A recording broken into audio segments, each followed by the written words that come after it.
Hello, my name is Leo. I'm 32. I edit videos for a living from a spare bedroom in a quiet corner of the city, a place where the loudest sound is usually the hum of my computer's cooling fans. My world is measured in frames per second, in timelines and render queues. It's a neat, orderly existence, and for the most part, I've convinced myself that's what I want. Quiet. Predictable. Safe. I live with Jamal. We split the rent on a 2-bedroom apartment that's a little too far from downtown to be cool and a little too close to be considered peaceful suburbia. It sits in that gray space in between, much like me. Jamal is a good roommate. He works as a physical therapist, so his hours are steady and his presence is calm. He leaves a trail of socks in the living room and never quite finishes a carton of milk, but these are small, forgivable sins. We operate in parallel orbits, sometimes crossing in the kitchen for a brief exchange about bills or whose turn it is to buy toilet paper, but mostly we keep to ourselves. His life is outside these walls. Mine is almost entirely within them. My editing suite, which is just a fancy name for the second bedroom, is my sanctuary and my prison. It smells of warm electronics and stale coffee. 2 large monitors dominate a particle board desk, glowing portals to other people's stories. I piece together wedding videos, corporate training modules, short indie films, whatever comes my way. I take footage shot by others shaky, chaotic, full of life, and I impose order upon it. I cut, I trim, I color correct. I find the rhythm, the narrative thread. I create a clean, polished version of reality. It's a skill I've honed over a decade, this ability to tidy up the messiness of life into a 90-second highlight reel. My own life, however, remains on the cutting room floor, a series of long, unedited takes with no clear story. Most days are identical. I wake up, make coffee in the French press, Jamal's mother got us for Christmas, and walk the 10 steps to my office. I sit in the worn leather chair, the one with a permanent impression of my body, and I begin to work. I listen to the clicks of my mouse, the soft tapping of the keyboard. The light outside my window shifts from the pale gray of morning to the bright white of noon, then to the warm, syrupy gold of late afternoon. I eat lunch at my desk. Sometimes I forget to eat at all. When Jamal comes home, the sound of his key in the lock is a reminder that a world exists beyond my monitors. We might share a pizza and watch a movie, our conversation sparse, comfortable in its familiarity. Then he'll go out with friends, and I'll retreat back to the blue glow of my screens, working late into the night. It's a lonely routine, but I've grown accustomed to it. Loneliness, I've found, is like a chronic pain. After a while, you forget what it was like to not feel it. It just becomes a part of you, a dull ache in the background of your days. I had friends in college, even a serious girlfriend for a couple of years, but life has a way of sanding those connections down. People move away, they get married, they have kids. Their lives fill up, and my quiet, solitary existence didn't have much space for their new realities, or maybe it was the other way around. The invitations became less frequent, and eventually they stopped altogether. I told myself I didn't mind. I had my work. It was enough. My world was small, and I had curated it that way. It was a closed loop. Wake, work, eat, sleep. There were no unexpected variables, no sudden plot twists.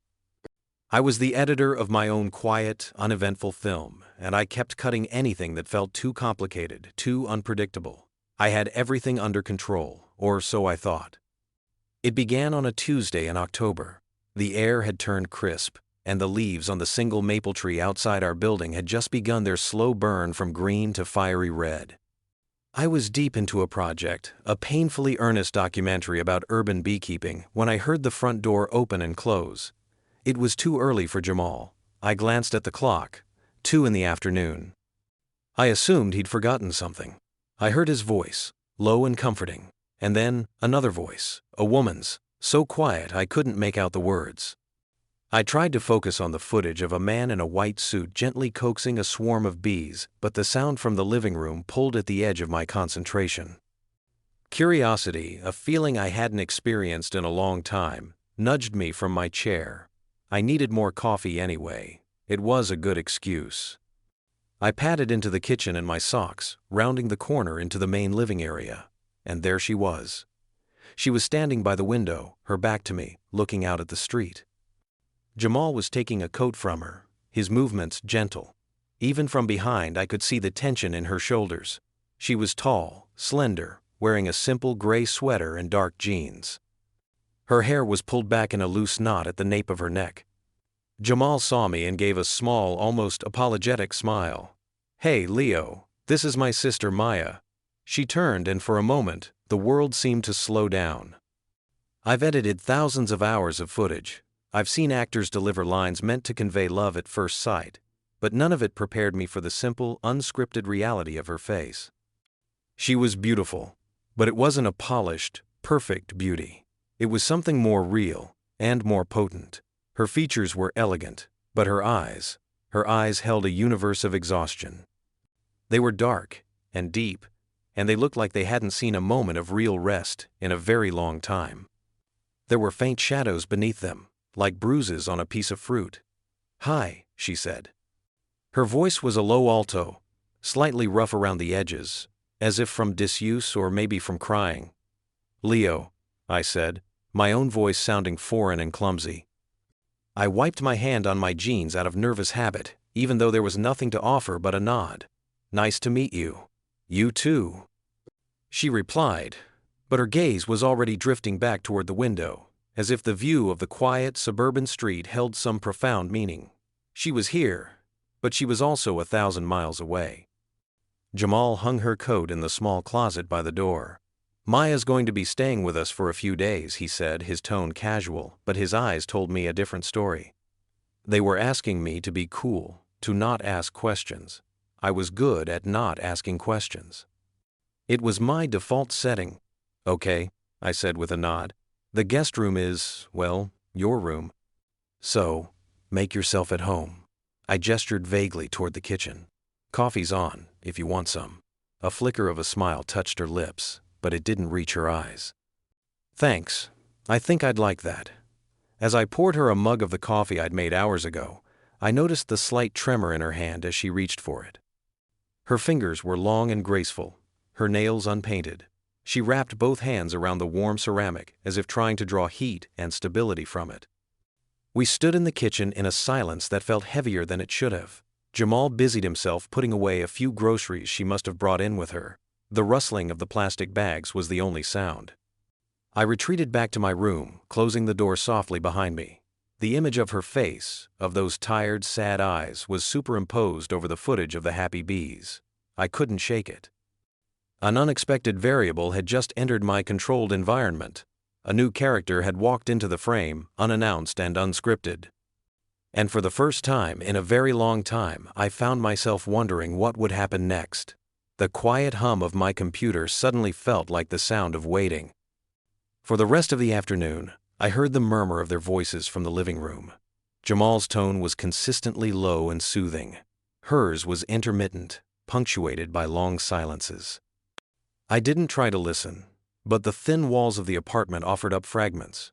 I heard the name Marcus spoken once, with a sharp, brittle edge. I heard the phrase, "I just couldn't," followed by a sigh that seemed to carry the weight of years. I turned up the volume on my headphones, not because I didn't want to hear, but because I felt like I shouldn't. It felt like intruding on a sacred, private space. Her pain was not mine to witness secondhand. That evening, Jamal ordered takeout. He knocked on my door around 7. "Thai food's here," he said. "You eating with us?" It was more of a plea than a question. He didn't want to leave her alone, but he also probably didn't know how to fill the silence. He needed a buffer. I was a good buffer. I came out to find Maya sitting on the couch, curled into the corner with a blanket wrapped around her shoulders. Even though the apartment was warm, she looked smaller than she had that afternoon. The food was spread out on the coffee table. She had a plate on her lap, but was only pushing a piece of broccoli around with her fork. "Leo edits films," Jamal said, trying to spark a conversation. He was trying so hard. I could see the love and concern he had for his sister etched on his face. Maya looked up at me, a flicker of genuine interest in her eyes. "Oh yeah? Anything I would have seen?"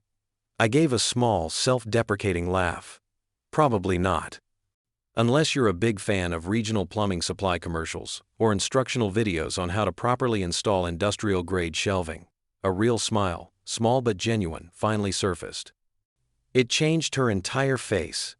The sadness receded for a moment, and I saw a glimpse of the person who existed underneath it.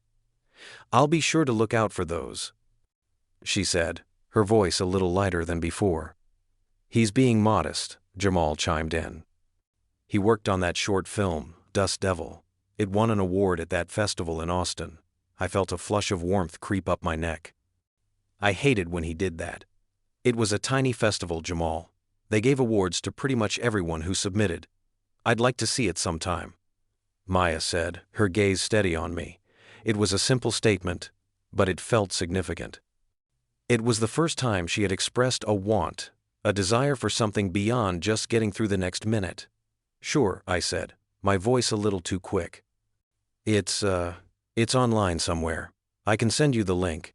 We ate mostly in silence after that, but it was a different kind of silence than the one in the kitchen earlier. It was less heavy, more comfortable. It was the quiet of three people sharing a meal, an ancient and simple ritual of communion. I found myself watching her, not in a creepy way, I hoped, but just observing the small details. The way she tucked a stray strand of hair behind her ear. The way she held her fork, her knuckles white, as if she were holding on for dear life. She was a puzzle, and my editor's brain, the part of me that looks for story and meaning in disparate images, was captivated. Over the next couple of days, a new rhythm established itself in the apartment. Maya was a quiet presence. She slept late, and when she emerged from her room, she moved through the space like a ghost.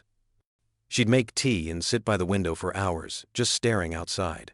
Sometimes I'd see her with her phone in her hand, her thumb hovering over the screen, her expression a mixture of dread and indecision. She never made a call. I kept my distance, giving her space.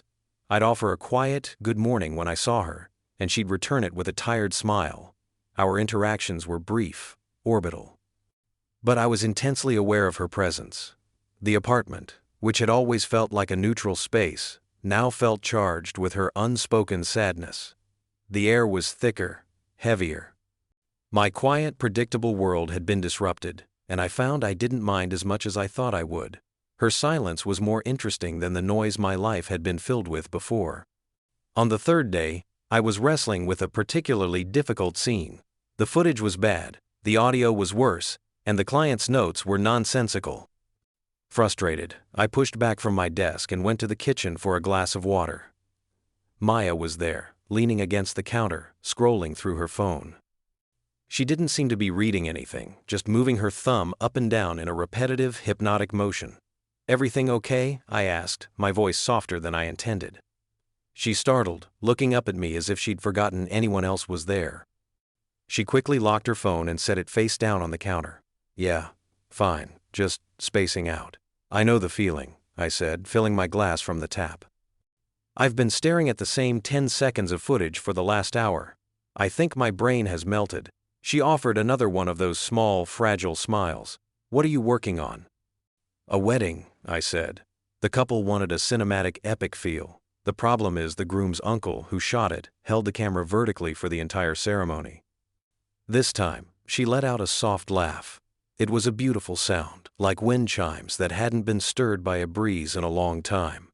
"Oh no. So you just have a very tall, narrow video of them saying their vows?" "A very tall, narrow, and shaky video," I confirmed, leaning against the opposite counter. "I'm basically trying to make a masterpiece out of a disaster. It's kind of my specialty." The words were out of my mouth before I could stop them. It was a stupid, self-pitying thing to say, and I instantly regretted it. But she didn't seem to notice my awkwardness. Her eyes became thoughtful. "Making a masterpiece out of a disaster," she repeated, her voice barely a whisper. "I guess some people are good at that." The conversation hung in the air between us. There was a story there, a disaster she was living through, and for a fleeting moment, she had almost let me see it. But then the curtain fell again. She straightened up, her expression closing off. I should go make a phone call," she said, picking up her phone as if it were a dangerous object. She retreated to her room, and I was left alone in the kitchen, the echo of her laugh still hanging in the air. That night, Jamal and I were watching a basketball game. The volume was low. We could hear Maya on the phone in her room. Her voice was muffled, but the emotion was not. We heard sharp, clipped sentences followed by long pauses. Then we heard a single, heartbreaking sound, a sob, quickly stifled. Jamal muted the television. He stared at the blank screen, his jaw tight. "I'm going to kill him," he said, his voice a low growl. "It's not your fight," I said quietly. He turned to me, his eyes flashing. "She's my sister, man. That makes it my fight." He ran a hand over his face, his anger deflating into exhaustion. He's a piece of work. He's got this way of making her feel like she's crazy. Like everything is her fault. He chips away at her, piece by piece. Has been for years. I didn't know what to say. I just nodded, my gaze fixed on the closed door to her room. "She's the strongest person I know." Jamal continued, his voice thick with emotion. "But even the strongest person can break if you keep hitting them in the same spot over and over again." The sound of her crying had stopped. The apartment was silent again, but the silence was different now. It was filled with the knowledge of her pain, a pain that had a name: Marcus. The next day, Maya emerged from her room looking like a ghost. Her eyes were red and swollen. She didn't say a word, just poured herself a glass of water and went back into her room, closing the door behind her. That was the last we saw of her that day. She didn't come out for dinner. Her initial few days turned into a week, and then 2. She became a fixture in the apartment, a quiet, melancholic presence. She started to help out with small things. She'd do the dishes, or fold the laundry Jamal and I perpetually left in the dryer. They were small, domestic acts, as if she were trying to ground herself in simple, tangible tasks. Trying to create order in our small world because she had none in her own. Our conversations continued in fits and starts, brief exchanges in the kitchen or the hallway. I learned small things about her. She used to be a painter. She loved the smell of rain on hot asphalt. Her favorite color was the deep, dark blue of the sky just before sunrise. Each detail was a tiny breadcrumb leading me further into the mystery of who she was, the person buried beneath the sadness. She never talked about Marcus, and I never asked. But he was always there, an invisible third party in every conversation, a shadow that fell across her face at unexpected moments. I could see him in the way she flinched when a car door slammed outside, in the way she held her phone at arm's length, as if it might bite her. One Saturday afternoon, I found her in the living room sketching in a small notebook she'd bought at the corner store. She was so engrossed, she didn't hear me come in. I stood for a moment, just watching her. Her brow was furrowed in concentration, her tongue caught between her teeth. In that moment, she wasn't a sad, broken woman hiding from her life. She was an artist. She was creating something. She was drawing the maple tree outside the window. She had captured it perfectly, the gnarled trunk, the delicate tracery of the branches, the way the light fell on the remaining leaves. "That's really good," I said softly, not wanting to startle her. She looked up, a faint blush on her cheeks. "Oh, I'm just doodling. I'm out of practice." "It doesn't look like you are," I said, moving closer to get a better look. "You've got a great eye for detail. My husband, Marcus, he said it was a silly hobby," she said, her voice flat, her eyes fixed on the drawing. "He said I should be focused on more important things. His career, his clients, hosting dinner parties." She closed the sketchbook with a snap, as if shutting away a painful memory. "He was probably right." "No," I said, the word coming out with more force than I intended. "He wasn't." She looked at me, her eyes wide and searching. It was the first time I had directly contradicted the invisible presence of her husband. It felt like a line had been crossed. "An artist needs to make art," I continued, my voice quieter now. "It's not a hobby, it's like breathing. You can't just stop." How did I know that? I wasn't an artist, not in the way she was. I just assembled things other people created. But looking at her, at the way her hands had come alive when she was holding that pencil, I knew it was true.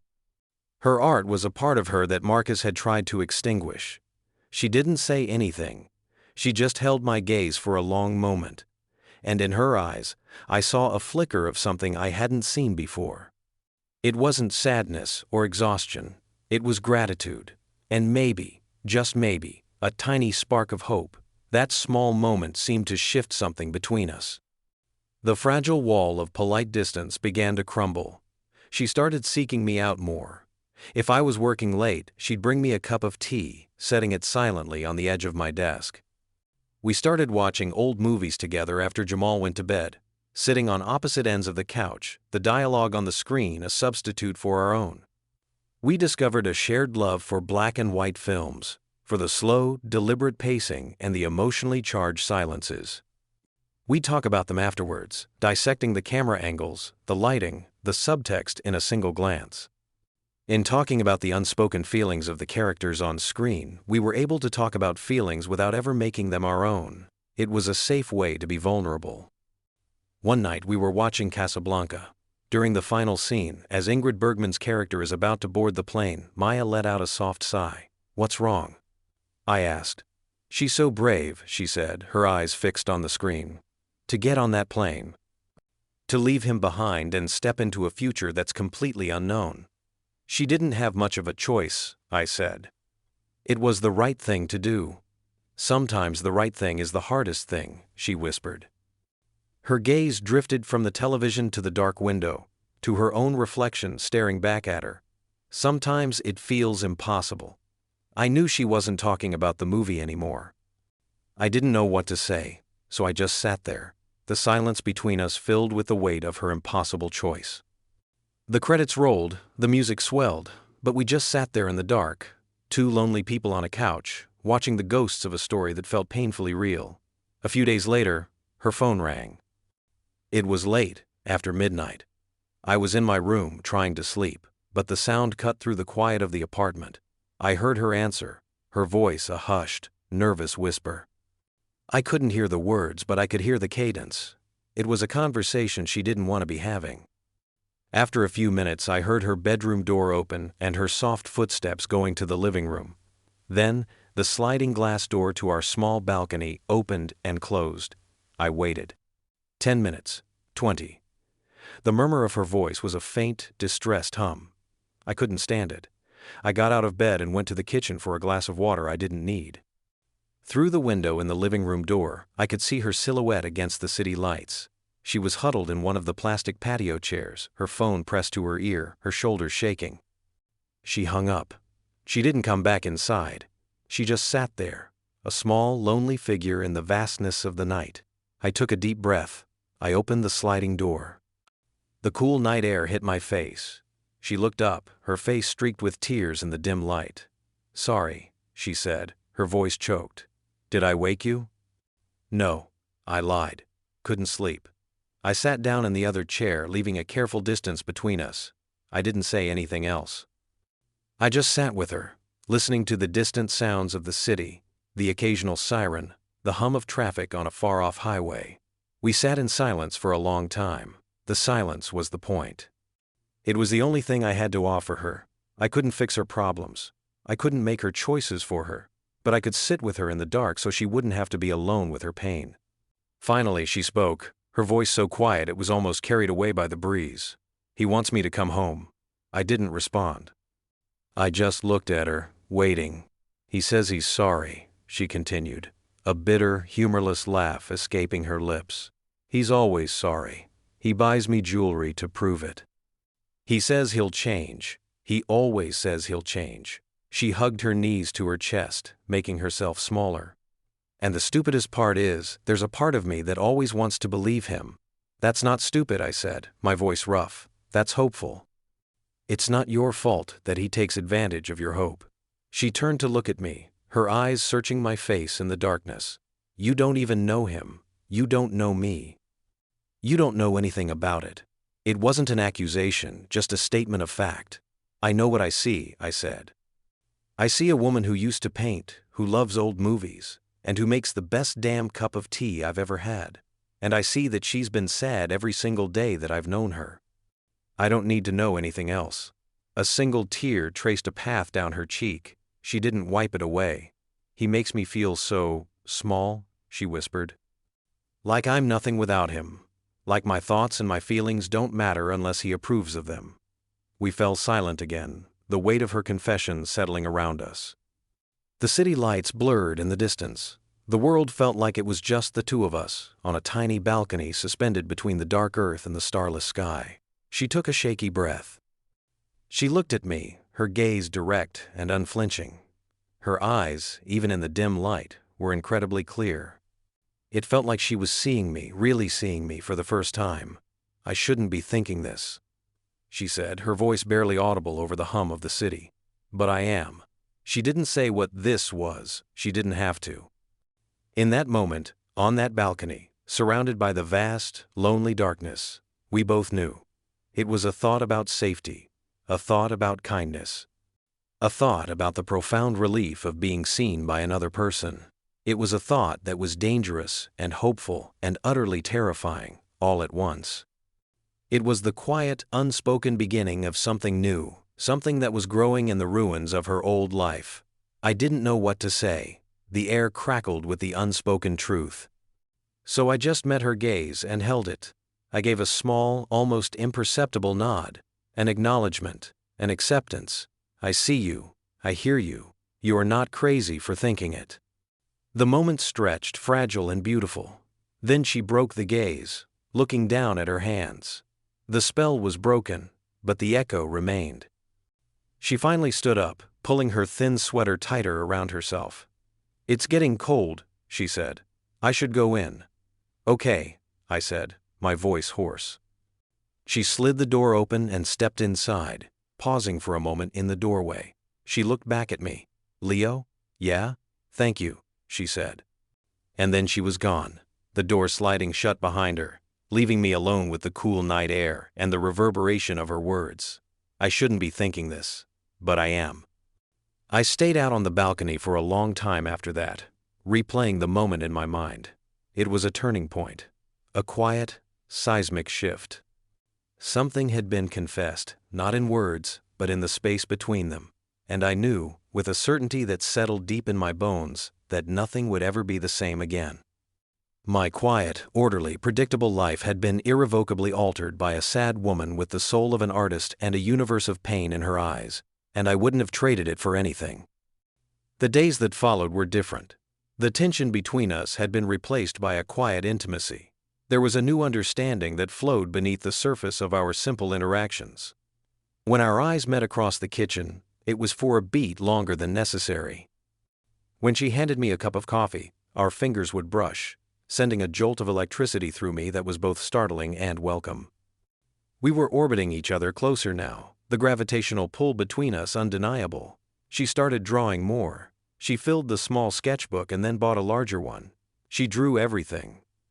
The view from the window, the wilting flowers in the vase on the counter, my hands as I typed on my keyboard, Jamal's discarded running shoes by the door. She was seeing the world again, not just staring through it. And as she filled the pages with lines and shadows, the shadows under her eyes seemed to recede. Color was slowly returning to her world and to her cheeks. Jamal noticed the change, of course. He'd catch us talking in the kitchen, or watching a movie, and a small, knowing smile would play on his lips. He never said anything, but I could feel his approval. He just wanted his sister to be happy, to be safe, and for some reason, he had decided I was a part of that equation. It was a responsibility I didn't take lightly, but the shadow of Marcus still lingered. His name was a ghost that haunted the apartment. Her phone would buzz with text from him, and her face would instantly cloud over. She was getting stronger, but she wasn't free yet. We all knew this was a temporary sanctuary, a way station. A decision was looming on the horizon, as unavoidable as the sunrise. The inevitable finally happened on a Sunday afternoon. We were all in the living room, a rare moment of domestic tranquility.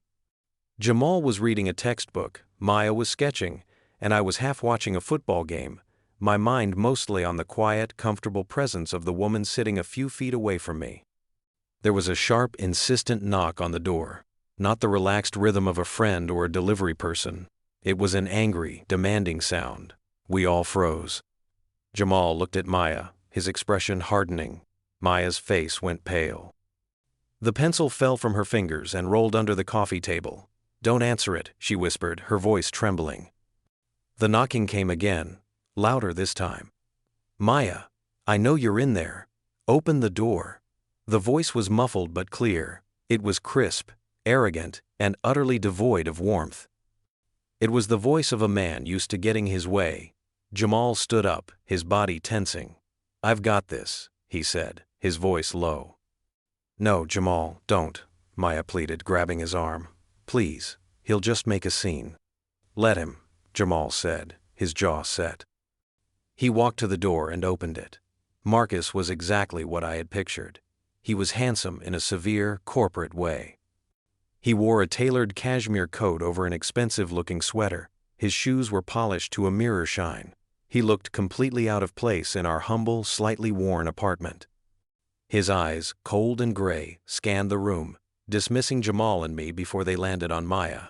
"There you are," he said, his voice dripping with condescension. "I'm tired of this little game, Maya. It's time to come home." He didn't ask. He commanded. "I'm not playing a game, Marcus," Maya said, her voice small but steady. She stood up, her sketchbook clutched to her chest like a shield. "Really? Because it looks like you're playing house with your little brother and his roommate," he said, his eyes flicking over to me, a dismissive sneer on his face. He sized me up in an instant, my old t-shirt, my worn jeans, my quiet presence in the corner, and found me wanting. To him, I was nothing, a piece of furniture. "Leo is my friend," Maya said, her voice gaining strength. Marcus let out a short, ugly laugh. "Oh, I'm sure he island pack your things, we're leaving." He took a step into the apartment, as if he owned the place. Jamal blocked his path. He was taller than Marcus, broader in the shoulders.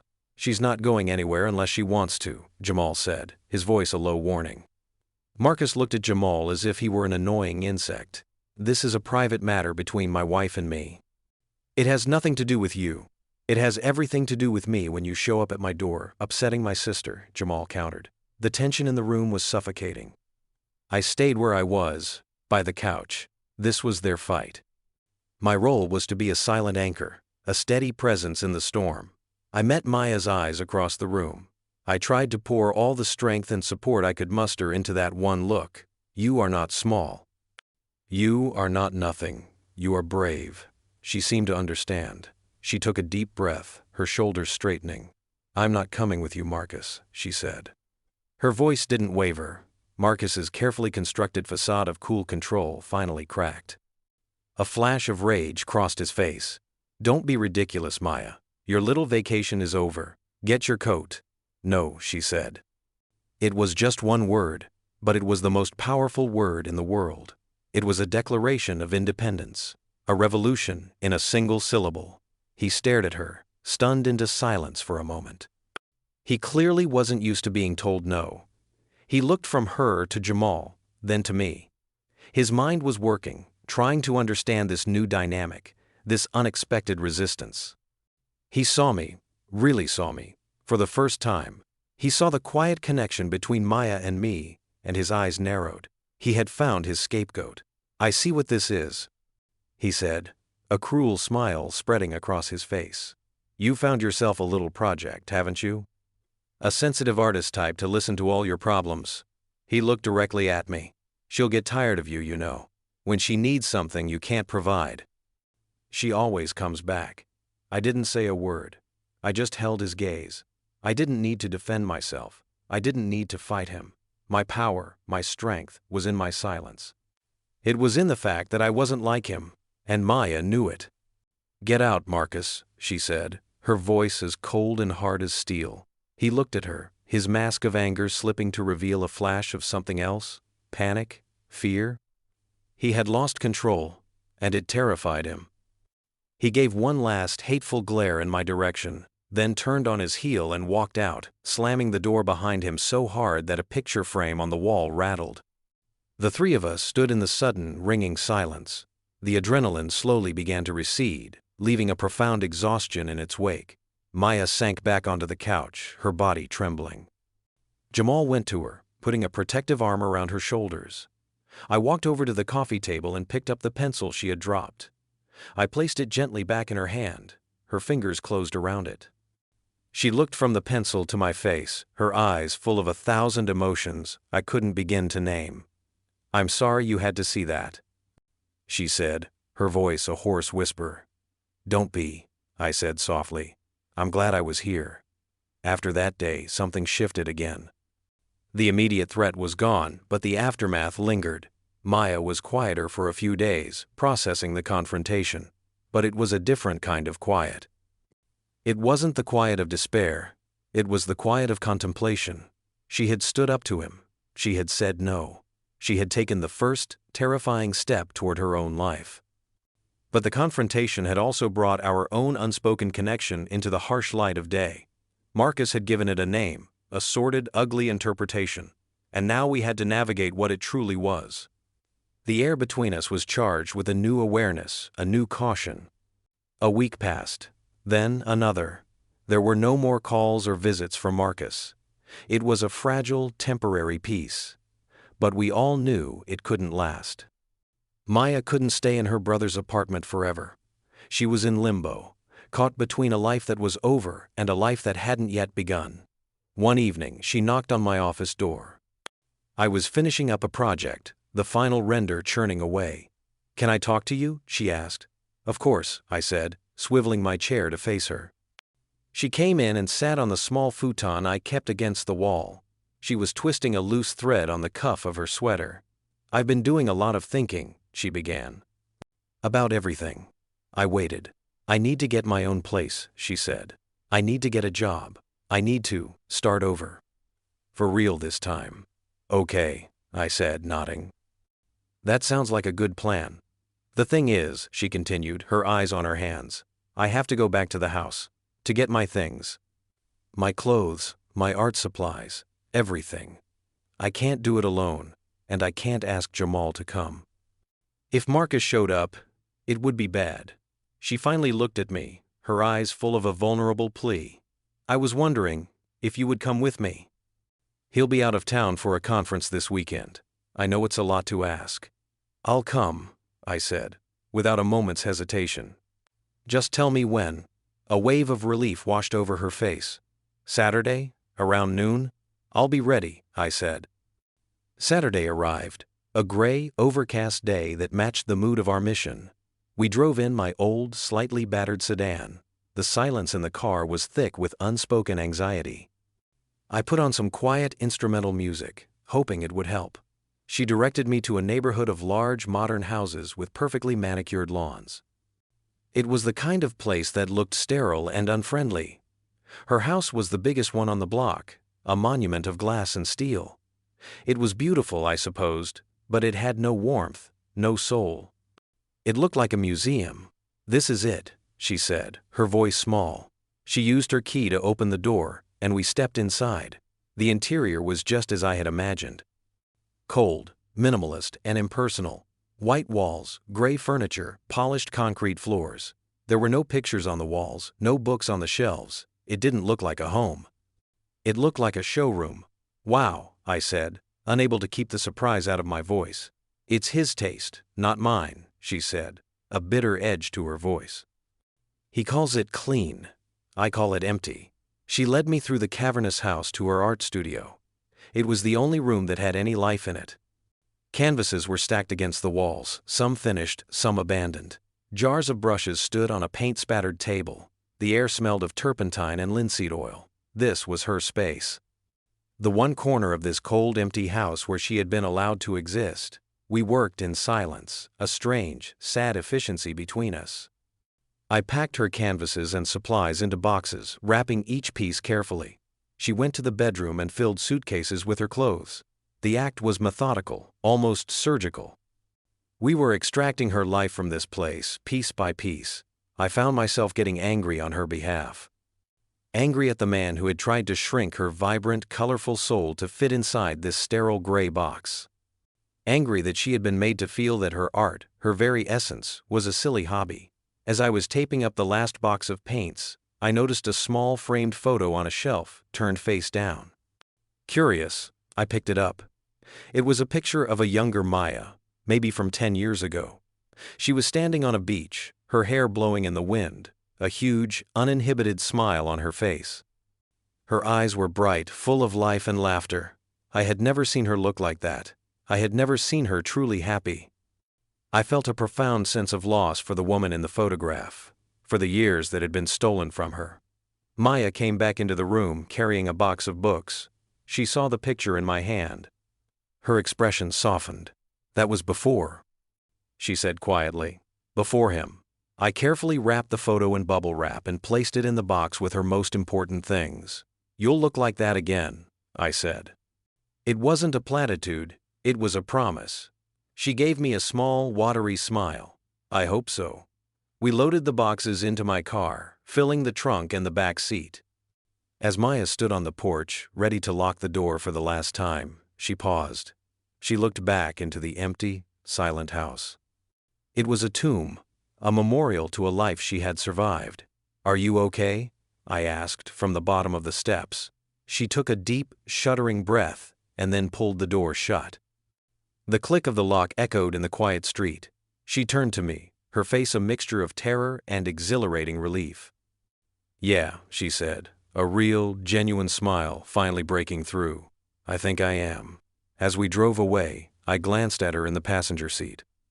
She was looking out the window, watching the sterile, perfect houses disappear behind us. A single tear rolled down her cheek, but she was smiling. It was the tear of a survivor, not a victim. It was the end of one story, and the quiet, uncertain beginning of another. And I was just glad to be there, a silent witness to her brave, beautiful escape. The weeks that followed were a blur of change. Maya found a small, one-bedroom apartment on the other side of town. It wasn't much, a little worn around the edges, with a kitchen that was probably older than I was, but it was hers. Jamal and I helped her move in, our muscles aching from hauling boxes up 3 flights of stairs. The place was small, but when we finally got her things unpacked, it felt more like a home than the glass and steel museum she had left behind. Her art supplies took up a whole corner of the living room, a vibrant, chaotic mess that instantly brought the space to life. She hung her own paintings on the walls. She bought a lumpy, comfortable second-hand couch and a bright yellow teapot. Slowly, meticulously, she was building a life that reflected her, not the cold, minimalist tastes of the man she had left. She got a part-time job at a local art supply store. It didn't pay much, but it surrounded her with the things she loved. She came home with her fingers smudged with charcoal and a new light in her eyes. I'd get texts from her during the day, a picture of a new shade of blue paint, a funny question a customer had asked. They were small, simple points of connection, little reminders that we were still in each other's orbits, even though we no longer shared a roof. A month passed. Then 2. The legal proceedings of her divorce from Marcus were a slow, grinding process that happened mostly in the background. He was, by all accounts, being difficult, but Maya faced it with a quiet resolve that I admired more than I could say. She was fighting for her freedom, and she was winning. I saw her less often, but the time we did spend together felt more intentional. We'd meet for coffee on a Saturday morning, or she'd come over for dinner with me and Jamal. The dynamic had shifted. She was no longer a refugee seeking shelter. She was a woman standing on her own 2 feet, and I was no longer her silent protector, but simply her friend. The unspoken thing that had been confessed on the balcony that night was still there, a quiet hum beneath the surface of our conversations, but we never addressed it directly. It wasn't time. She needed to heal. She needed to rediscover the woman in that photograph on the beach before she could be ready for anything, or anyone, else. And I was content to wait. My own life had found a new rhythm. The loneliness that had been my constant companion for so long had receded. It was still there, in the quiet moments late at night, but it no longer felt like a permanent condition. It felt like a temporary state, a prelude to something better. The hope she had brought into my life had taken root. My world, once so small and gray, felt larger now, filled with color and possibility. I was working on a new project, a passion project for a friend, a short documentary about an old luthier who made guitars by hand. I spent hours in his dusty workshop, filming the slow, patient process of turning a block of wood into a beautiful instrument. I was captivated by his craftsmanship, by the love and attention he poured into every detail. One afternoon, as I was editing the footage, I came across a shot of the old man running his hand over the smooth, curved body of a finished guitar. His face was filled with a quiet, profound satisfaction. He wasn't just building an object, he was creating a vessel for music, for emotion, for stories. And it occurred to me that that's what I had been doing all this time. Not just with my films, but with Maya. I hadn't fixed her, I hadn't saved her. I had just provided a quiet, safe space, a workshop where she could slowly, patiently rebuild herself. I had been a witness to her craftsmanship, to the beautiful, resilient thing she was making of her life. 3 months to the day after we had moved her out of that cold, empty house, I got a text from her. "Meet me for coffee? The usual place?" I smiled. On my way. The cafe was a small, cozy place with mismatched chairs and the rich, warm smell of coffee and cinnamon. She was already there, sitting at a small table by the window, a sketchbook open in front of her. The afternoon sun streamed in, catching the gold flecks in her dark hair, and then I saw it. She was smiling. Not the small, fragile smile I had grown so accustomed to. This was a real, radiant smile, the kind that reached her eyes and made them shine. She looked up and saw me, and her smile widened. She looked like the woman in the photograph. "Hey," she said, her voice light and happy. "Hey yourself," I replied, sliding into the chair opposite her. "You look good." It was an understatement. She looked incredible. The exhaustion was gone, replaced by a calm, settled serenity. She looked like she was finally at peace. "I feel good," she said. The divorce was finalized this morning. "Oh," I said, a wave of relief washing over me. "Wow. Maya, that's amazing." "It is," she said, closing her sketchbook.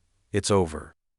That part of my life is finally over." She took a sip of her tea, her gaze steady on me. "I couldn't have done it without you, you know. Or Jamal. You did it all yourself," I said honestly. "You were the one who was brave enough to leave. You were the one who faced him down. We just carried a few boxes." "No," she said, shaking her head. "It was more than that. You gave me a safe place to land. You sat with me in the dark. You listened. You made me feel like I wasn't crazy." She reached across the table and placed her hand over mine. Her skin was warm. "You made me feel seen." My heart hammered in my chest. We sat there for a moment, her hand on mine, the bustle of the cafe fading into the background. The unspoken thing between us was no longer a quiet hum. It was a clear, ringing note. "I'm glad," I managed to say, my voice thick. She pulled her hand back, a faint blush on her cheeks. "So," she said, changing the subject, but her eyes were still shining. "What happens now?" It was a simple question, but it held a world of meaning. She wasn't just talking about her own life, she was talking about us. About this fragile, beautiful thing that had grown between us in silence and shared glances and cups of tea in the middle of the night.